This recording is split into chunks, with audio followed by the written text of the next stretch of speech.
Hi all welcome to football arena. തൻ്റെ താരങ്ങളിൽ നിന്നും വളരെയധികം ഡിമാൻഡ് ചെയ്യുന്ന ഒരു പരിശീലകനാണ് കാർലോ ആഞ്ചലോട്ടി.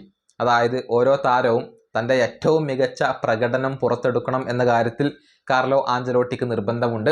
അത്തരത്തിലുള്ള ഒരു സ്റ്റേറ്റ്മെൻറ്റ് കഴിഞ്ഞ ദിവസത്തെ അഭിമുഖത്തിൽ അദ്ദേഹം പറയുകയും ചെയ്തിരുന്നു. അതായത് മടിയന്മാരായ താരങ്ങളുടെ സ്ഥാനം അത് ബെഞ്ചിലായിരിക്കും. തൻ്റെ കീഴിൽ നന്നായി ഹാർഡ് വർക്ക് ചെയ്യുന്ന താരങ്ങളെ മാത്രമേ താൻ കളിപ്പിക്കുകയുള്ളൂ എന്നാണ് അദ്ദേഹം വ്യക്തമാക്കിയിട്ടുള്ളത്.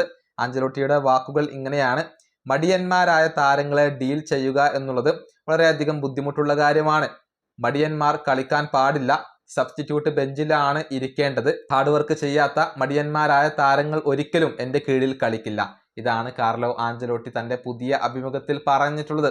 വേൾഡ് കപ്പിന് മുന്നേ തൻ്റെ താരങ്ങൾക്ക് ഒരു മുന്നറിയിപ്പ് നൽകുകയാണ് ആഞ്ചലോട്ടി ഇതിലൂടെ ചെയ്തിട്ടുള്ളത്.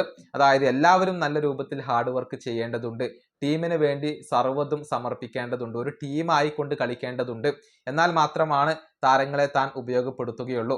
അല്ലാതെ മടി പിടിച്ചു നിൽക്കുന്ന, ടീമിന് വേണ്ടി ഹാർഡ് വർക്ക് ചെയ്യാത്ത താരങ്ങളെ താൻ കളിപ്പിക്കില്ല എന്ന നിലപാടാണ് ആഞ്ചലോട്ടി ഇപ്പോൾ വ്യക്തമാക്കിയിട്ടുള്ളത്. ഈ വീഡിയോ അവസാനിപ്പിക്കുന്നു. അടുത്തൊരു വീഡിയോ കാണാം.